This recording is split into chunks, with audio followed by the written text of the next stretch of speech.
Cette troisième vidéo sur la Seconde Guerre mondiale aura pour but de mettre en exergue la situation de la France pendant la Seconde Guerre mondiale. En effet, grande gagnante de la Première Guerre mondiale et considérée comme l'armée la plus importante en Europe en 1939, la France va connaître une défaite terrible. Les conséquences de ces revers vont entraîner différentes réactions et donc durant cette vidéo, on aura le but d'évoquer ces différentes conséquences. Donc pour commencer, il faut revenir à la genèse de cette défaite. Donc, à la suite de l'entrée en guerre de la France le 3 septembre 1939, et non 1940 comme je l'ai indiqué sur le diaporama, je m'en excuse, les Français sont réticents.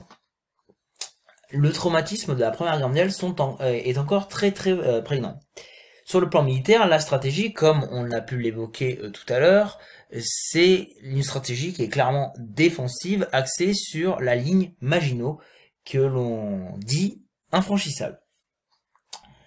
Pendant 10 mois, comme je l'ai expliqué tout à l'heure, on va avoir ce principe de la drôle de guerre, donc rien ne va se passer. Cependant, et c'est là-dessus qu'on peut insister sur le plan français, les conséquences vont être désastreuses. En effet, les soldats ne comprennent pas la stratégie. En plus, l'unité nationale commence à se fissurer et une crise politique éclate, entraînant le remplacement d'Édouard Daladier, accusé de mollesse par Paul Reynaud en mars 1940. Avec le déclenchement de l'offensive allemande à partir du 10 mai 1940, les troupes françaises, moins mécanisées et moins préparées, vont être complètement dépassées. Là, je fais référence notamment à la première vidéo où j'expliquais le passage notamment des Ardennes. Donc on a environ 60 000 soldats qui vont être tués, 2 millions qui vont être capturés. À cela va s'ajouter la panique de la population qui va être symbolisée par l'exode de 8 millions de civils. Donc cette situation radicale va notamment entraîner un climat de panique dans la France et le 16 juin 1940, Paul Reynaud démissionne. Philippe Pétain, le défenseur de Verdun en 1916 et maréchal de France, est nommé président du Conseil le soir même. Le lendemain, c'est-à-dire le 17 juin, il va tenir un discours à la radio dans lequel il va annoncer qu'il va demander l'armistice à l'Allemagne. Donc c'est le discours que vous avez notamment retranscrit sur le diaporama. Donc pour lui, la défaite est due à la supériorité de l'ennemi en nombre et en armes, et donc pour lui, il faut cesser le combat pour mettre fin au malheur de la France, cette France qui est en partie envahie, ainsi que mettre fin aux souffrances des Français qui sillonnent les routes dans un dénuement extrême. Là, je reprends un petit peu ces termes. Donc, il fait allusion notamment à l'exode des Français vu précédemment. Partant de ce constat, donc Pétain va signer l'armistice le 22 juin à Rotonde, dans le même wagon où a été signée la paix en 1918. Et les conditions pour la France vont être extrêmement difficiles. Donc on va avoir un versement à l'Allemagne de frais d'occupation qui vont être très importants. On va avoir une démilitarisation. On va avoir l'occupation du nord et de l'ouest de la France. La déportation de prisonniers en Allemagne pour y travailler. Mais au-delà de ces défaites et au-delà des conditions qui sont extrêmement dures, on va avoir l'élaboration d'un ordre nouveau en France appelé le régime de Vichy. Donc, en effet, le 1er juillet 1940, l'État français va s'installer à Vichy en zone libre. Donc, Pétain, fort de sa popularité, va très vite se faire accorder les pleins pouvoirs par le Parlement. On peut noter que 80 parlementaires ont refusé de lui donner. Et donc, fort de ses pleins pouvoirs, il va décider de modifier la Constitution. Le lendemain, il va faire signer, donc c'est le document que vous avez juste là, il va faire signer les actes constitutionnels. Donc je vous rappelle, une constitution, c'est ce qui permet de déterminer les règles fondamentales en fait d'un régime. Notamment le partage du pouvoir. Bref, du coup, lors de ces actes constitutionnels, on va décréter la totalité du pouvoir exécutif et militaire qui va revenir en fait au chef de l'État, à savoir Pétain. En théorie, comme on peut le voir, notamment dans l'acte numéro 3, le Sénat et la Chambre des députés disposent du pouvoir législatif, mais sont ajournés jusqu'à nouvel ordre, et en leur absence, le chef de l'État dispose de ce pouvoir. C'est l'acte 2, article 1.2. Donc les deux pouvoirs, c'est-à-dire exécutif et législatif, ne sont donc plus séparés et sont donc aux mains de Pétain. Et il va se faire nommer alors le chef de l'État français et va nommer Pierre Laval comme nouveau président du Conseil, que vous avez juste à l'image. Par ces différentes décisions, Pétain va donc instaurer un régime autoritaire, réactionnaire et anti-républicain. Par exemple, les élections vont être supprimées, les opposants politiques arrêtés. L'un des exemples les plus importants, c'est le procès retentissant de Riom entre février et avril 1942, durant lequel les ex-dirigeants de la Troisième République, comme Blum, donc Blum c'est quand même le Front Populaire, comme Daladier, et donc les peines qui vont être prises vont être extrêmement lourdes. Donc Blum va notamment être déporté en Allemagne à Buchenwald, tandis que les autres accusés vont être emprisonnés. À côté de cela, Pétain a la volonté de régénérer la France parce qu'il l'appelle une révolution nationale. Donc en gros, il va s'appuyer sur les idées nationalistes et antisémites de l'extrême droite française, notamment Charles Maurras. Et donc, le but de ce régime, c'est d'avoir un ensemble d'idées conservatrices et réactionnaires qui va se résumer en une devise, travail, famille, patrie, qui va remplacer la fameuse devise républicaine. Donc pourquoi travail? Eh bien, tout simplement parce qu'il va remettre en avant le paysan et l'artisan, c'est-à-dire le travail manuel, même si l'usine et le monde ouvrier, le grand commerce ne sont pas absents, mais plutôt situés en arrière-plan de ces idées politiques. Il veut donc glorifier le travail traditionnel. Il va également recréer des corporations réunissant patrons et ouvriers de la même profession. Donc famille parce que tout simplement il va vouloir mettre en avant la famille traditionnelle. C'est-à-dire que on va avoir la base, l'homme va au travail, la femme ne travaille pas, elle s'occupe des enfants qui doivent être nombreux. Il va faire notamment plusieurs réformes allant dans ce sens, comme par exemple augmenter les allocations familiales ou encore tout simplement créer en fait la fête des mères. Et il va également mettre à l'honneur la religion catholique. Donc, quand on parle de travail, famille et le terme patrie, la dernière chose, c'est que tout simplement, Pétain va mettre en avant le sentiment d'être français. Donc du coup, en gros, il va s'en prendre à tous ceux qu'il considère comme anti-français. Donc ça va être, par exemple, les francs-maçons, par exemple, les tziganes, et on peut mettre en avant surtout les juifs. Effectivement, dès septembre 1940, on peut dire que le régime devient antisémite, puisque Pétain va décréter ce qu'on appelle le statut des juifs, sans avoir subi la pression des occupants. Ça, faut vraiment le préciser.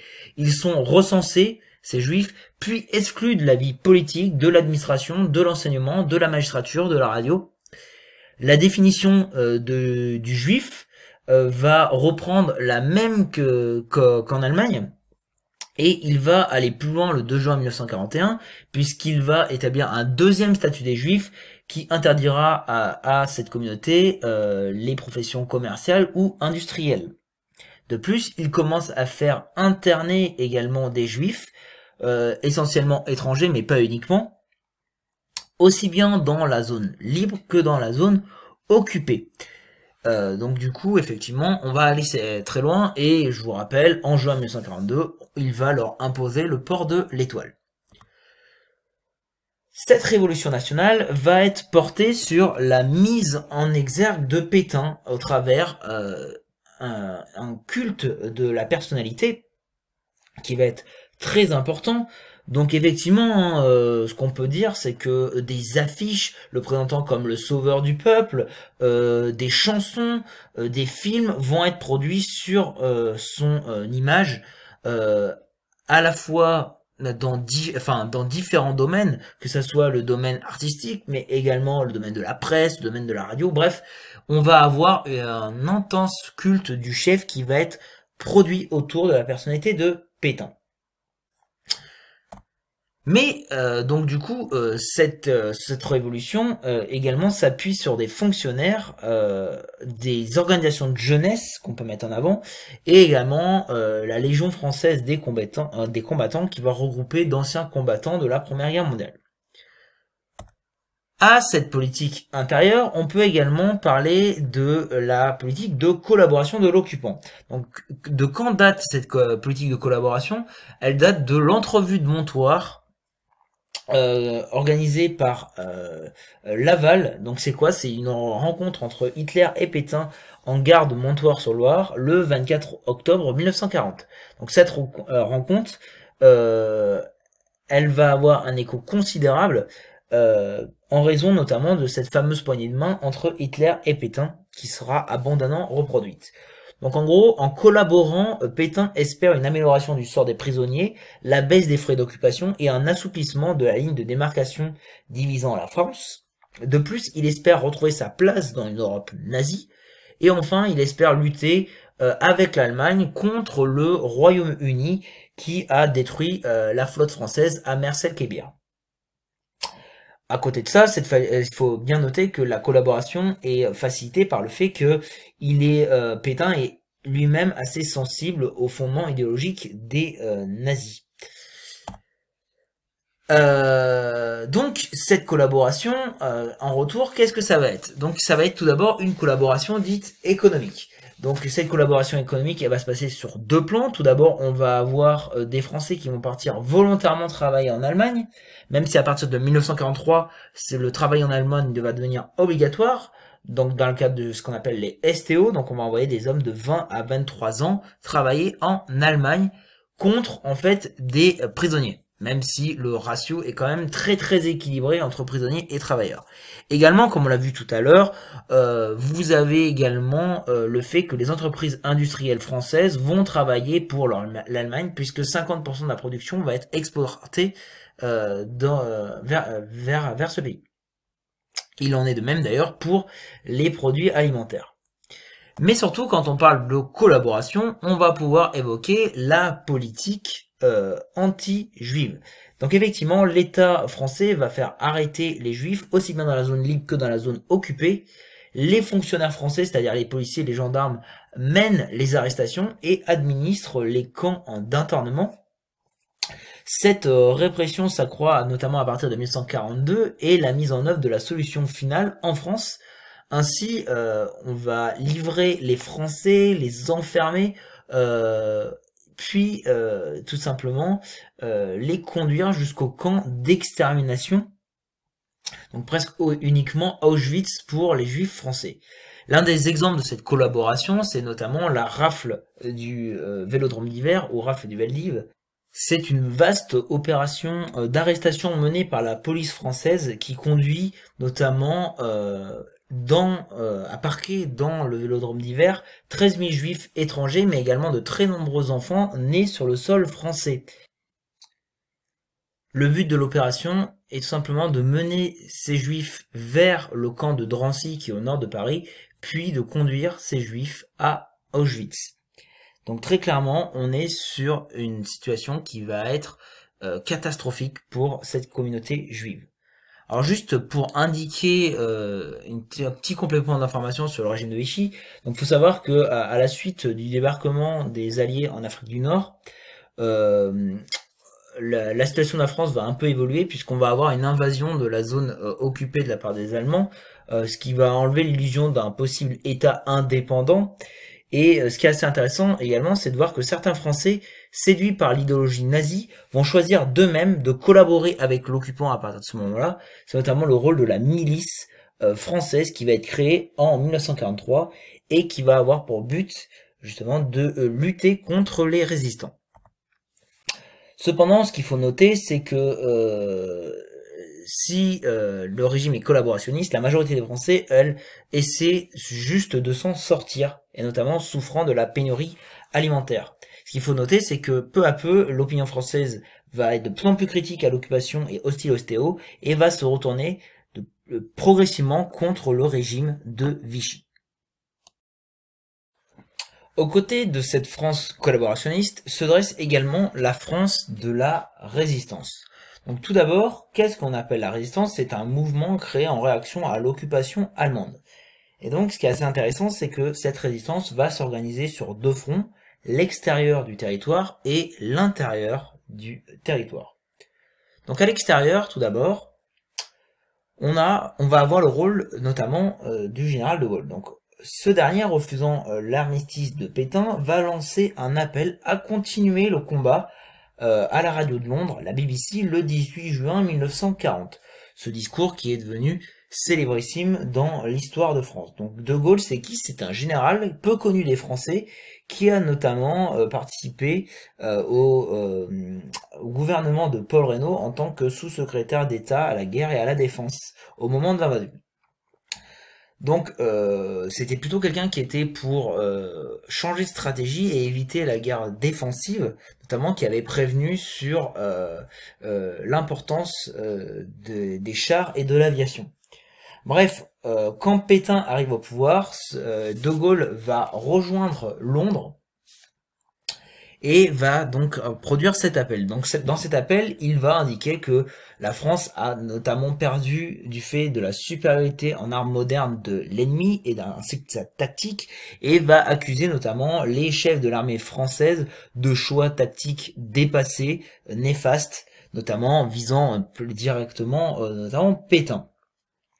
Mais dans cet appel, il va appeler à poursuivre le combat car il est persuadé que la France va gagner sur le long terme, grâce à son empire colonial que la France n'a pas encore envahi, ou encore du fait qu'elle a un allié de poids qui est le Royaume-Uni, ou encore par le fait que ces armes sont produites par les États-Unis, qui est alors la grande puissance industrielle mondiale.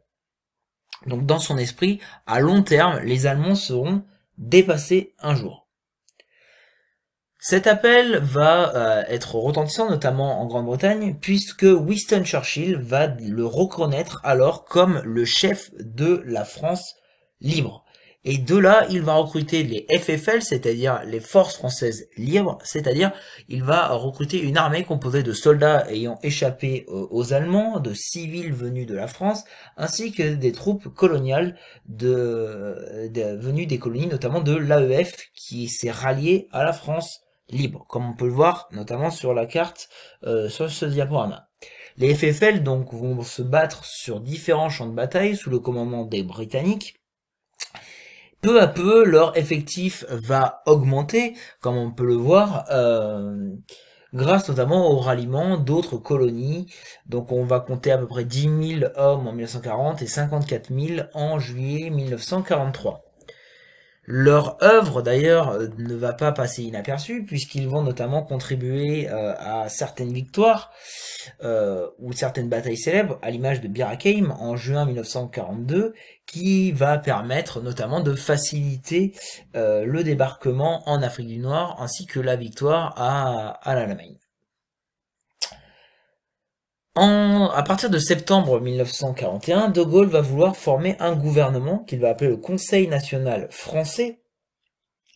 Et donc cet embryon d'État va être chargé de préparer l'après-guerre et de le légitimer auprès des Alliés.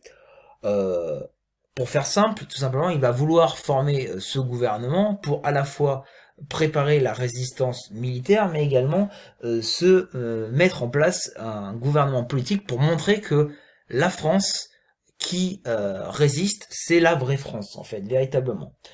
Donc véritablement, il va faire ce conseil en mettant en avant toutes les différentes structures d'un État, que ce soit les affaires économiques, les colonies, l'administration, les finances, l'armement, les affaires politiques, les affaires étrangères, bien sûr la guerre, compte tenu du contexte, et en mettant bien sûr à la tête des fortes personnalités de la résistance.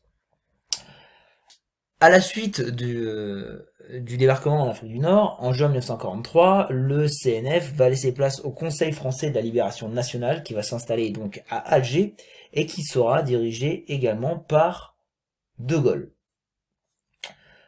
Alors que cette résistance extérieure donc s'organise, et d'ailleurs ça va s'organiser dès les premiers moments à la suite de l'appel de Gaulle, il faut savoir que en France, en intérieur, déjà, l'appel va être assez peu entendu. Donc, du coup, en deux, les mouvements de résistance vont être, je vais dire, assez sporadiques. Cependant, on a quand même certains mouvements qui vont se développer, ainsi que des réseaux, avec des Français de tout âge et de toutes conditions, à l'image du mouvement Combat ou Franc-Tireur ou Libération Sud, notamment dont les membres fondateurs sont Raymond et Lucie Aubrac, qui ont eu leur cérémonie au Panthéon. Donc leurs actions sont diverses, donc on va avoir la diffusion d'informations, le sauvetage de juifs, le sabotage, mais leur action quand même reste assez limitée compte tenu de leur faible nombre. Cependant, la résistance va connaître un nouvel essor à partir de 1941 grâce à différentes circonstances. Tout d'abord, les premières défaites allemandes sont motif d'espoir pour la résistance, à l'image notamment de la fameuse défaite de Stalingrad. Également, on va avoir la mise en place du STO, le service travail obligatoire, qui va être très mal vu de la part de la population française. Et donc, pour éviter d'aller en Allemagne, va s'organiser notamment ce que l'on va appeler le maquis. Donc, c'est-à-dire tout simplement que on va avoir des hommes qui vont refuser le STO et qui vont mener des actions de guérilla dans des endroits qui sont quand même plutôt reculés. Et enfin, on peut évoquer le ralliement massif des communistes à la suite de la rupture du pacte germano-soviétique. Ces derniers, via leur branche armée qu'on va appeler les francs-tireurs, vont organiser des attentats contre les Allemands. Et véritablement, ce qu'on peut mettre en avant, c'est que leur apport va être très très important dans la résistance. Le problème, c'est que à travers tout ça, si les effectifs augmentent, il faut savoir que les mouvements sont d'idéologies très différentes. Hein. On va aller des mouvements d'extrême droite à l'extrême gauche, donc tout l'échiquier politique est représenté, ce qui est un petit peu compliqué à rallier véritablement une résistance unique. Et donc c'est dans ce but que Jean Moulin va être chargé par De Gaulle d'unifier la résistance intérieure. Donc ce dernier va créer le Conseil national de la résistance en mai 1943, qui va rassembler les principaux mouvements de résistance intérieure, les représentants des différents partis politiques et des syndicats, et donc ils vont tout simplement se mettre des dénominateurs communs au niveau de la résistance, comme par exemple la lutte contre l'occupant, la lutte contre le régime de Vichy, ou encore la lutte pour l'idéal républicain. Et donc ce CNR va se placer sous l'autorité du général de Gaulle, ce qui va encore plus renforcer sa position en tant que chef de la résistance à l'étranger. Donc ces mouvements de résistance intérieure vont petit à petit s'organiser et vont créer leurs propres forces, les forces françaises intérieures à partir de 1944, et ces dernières vont notamment permettre et vont notamment participer à la libération du territoire national à la suite du débarquement allié en Normandie. Débarquement allié d'ailleurs, durant lequel on va avoir également des FFL qui vont participer. Bref, cela va contribuer, comme je l'ai dit dans la première partie, à la libération de la France, notamment Paris le 26 août 1944. Et donc, tout simplement, pour conclure, on peut dire qu'à partir de cette période-là, le régime de Vichy va être évacué et on va remettre en place la République à travers notamment ce qu'on appellera le gouvernement provisoire de la République française, qui aura pour but justement d'organiser le retour et l'installation d'une nouvelle constitution et donc de la 4e République. Donc la thématique de la Seconde Guerre mondiale est finie. N'hésitez pas à me poser des questions en cas d'interrogation. Je serai à votre disposition pour y répondre. Allez, bonne journée.